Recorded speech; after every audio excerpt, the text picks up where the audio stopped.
எல்லா தலைவர்களுக்கும் பள்ளி ஆசிரியர் பெருமக்களவர்களுக்கும் மாணவர்களுக்கும் பெற்றோர்களுக்கும் என் முதற்கண் வணக்கத்தை தெரிவிக்கிறேன். இந்த விழாவிலே என்னை மிகவும் நெருங்க வைத்து விட்டார். என்னை உணர்ச்சிகள் வசப்படும்படி வைத்து விட்டார். உங்களுக்கு முதற்கண் நன்றி தெரிவிக்கிறேன். அதிகமாக மிக அருமையாக அவர்கள் நடத்தினார்கள். தாய், பெற்றோர், தந்தை விவரமாக சொன்னார்கள். அதையெல்லாம் எல்லாருக்கும் புரிந்திருக்குன்னு நினைக்கிறேன். எளிய நிலையில் இருந்து அந்த அளவிலே மிக வறுமையான ஒரு நிலையில தான் நாங்கள் தான் இருந்தோம். நான் தான் இவர்களை படிக்க வைக்கும் போது ஒரு வேளை தான் சாப்பிடுவேன். இன்னைக்கு மத்தியானம் சாப்பிட்டா நாளை மத்தியானம் தான் சாப்பிடுவோம். நானும் என் மனைவி குழந்தைகளை பற்றி போடாமல் இப்படிதான் கஷ்டப்பட்டதான். இன்னைக்கு எல்லா சௌகரியங்களும் இப்போ வசதியே மாறிவிட்டது. எல்லாருக்குமே எல்லா வசதியும் இருக்கு. படிப்பும் தரமும் உயர்ந்து விட்டது. நன்றாக படிக்கணும் குழந்தைகள்லாம். கபடி தெரியாத வயசு தான். வயசு ஆயிடுச்சு எல்லாம் மனசில் கல்விஷம் வரும், குரோதம் வரும், கோபம் வரும். இதெல்லாம் வரும். இதுக்கெல்லாம் வந்து குழந்தைகள் இவரெல்லாம் ஒரே நோக்கம் உங்களுக்கு நன்றாக படிக்க வேண்டும். இந்த ஆசிரியர்களுக்கும் பள்ளிக்கூடத்திற்கும் பெற்றோர்களுக்கும் நல்ல ஒரு பெயரை வாங்கி தர வேண்டும்.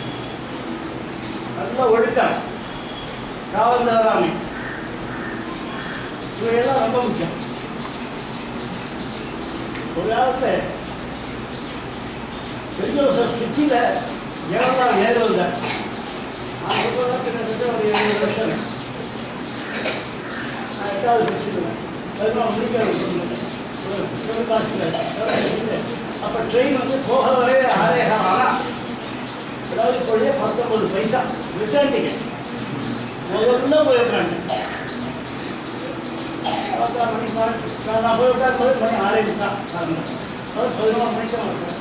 இந்த காலமே கரெக்டாக கிடையாது. 15 நிமிஷத்துக்கு மேலே இந்த மாதிரி அவசரவாதங்களை நம்ம பார்க்க முடியும்.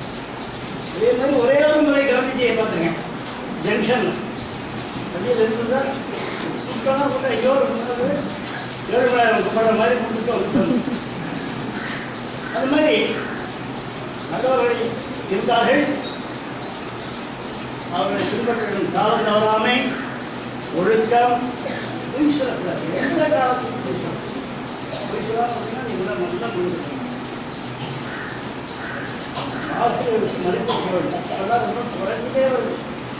இங்கேதான் ஆசிரியர்னா அவ்வளோ பேசாங்க. இன்னும் கூட அந்த வீடெல்லாம் இங்கே இருக்கு. இங்கே இதே ஸ்கூலில் தான் படித்தேன். அதே ஸ்கூலில் வேலை பார்த்தேன். அதே ஸ்கூலில் ரிட்டையர் ஆகிட்டேன். ஒரு சனிக்கிழமை அன்னைக்கு இந்த வாய்க்காலில் குடிக்கப்போ எங்கேருந்து அந்த வாய்க்கால் பார்ப்பாலும் தெரியாது. அந்த ட்ராயெல்லாம் நகர்த்து வச்சுட்டு ஜெயிட்டோட உட்காந்து குடிச்சுட்டு இருக்கோம். அங்கேருந்து எல்லாத்தையும் அடித்து விட்டு வந்துடுவேன். கிருஷ்ணன் வந்து லீலா பண்ணாங்க, புராணத்தை படிக்கிறோம். இவர் எல்லாத்தையும் தூக்கிட்டு வந்துடுறார். அவர் வீட்டு எல்லாம் ஓடுவோம். அப்போ தோப்பிக்கார படிச்சுருக்காரு. துணியெல்லாம் கொடுத்தாரு. உட்காந்து அவங்க உட்காந்து படிச்சுட்டு 1 மணிக்கு சோத்துக்கு நின்றுருக்கோம். இப்படிதான் ஆசிரியர் மாணவர்களும் பயபக்தியோட நகர்வு எல்லாமே கொஞ்சம் பழத்திருக்காங்க.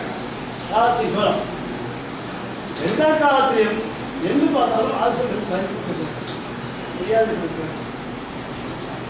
இதே மாதிரி தான் ஆசிரியர்கள், பெற்றோர்கள், மாணவர்கள் 3 சேர்ந்தால்தான் கல்வி. இதில் ஏதாவது ஒன்று உடஞ்சி போனால் கூட கல்வி வராது. பிடிச்சிருக்கு. அதனால் பெற்றோர்கள் நான் தெரிவிக்கலாம், முழு ஒத்துழைப்பு கொடுக்க வேண்டும். நம்ம மட்டும் நம்பி தான் அந்த படிப்பு வந்து சேர்க்குறோம். பள்ளி விட்டு நல்லா சேர்க்கிறாங்க. என் பையன் கடைசி பையனுடைய குழந்தைய கொண்டு போய் ஸ்கூலில் சேர்த்துருக்காங்க. ப்ரீகேஜியில் 1,60,000. இன்னும் நான் போய் பிரின்சிபலை பார்த்ததில்லை. இன்ன வரைக்கும் அவன் பெரிய ஆஃபீஸராக இருக்கான். மாதம் 2,00,000 ரூபா சம்பாதிக்கணும். அவன் போய் பிரின்சிபலை இன்ன வரைக்கும் பார்க்க முடியாது. ஹெட்மிஸ்டர்ஸை பார்க்கலாம், டீச்சர்ஸை பார்க்கலாம்.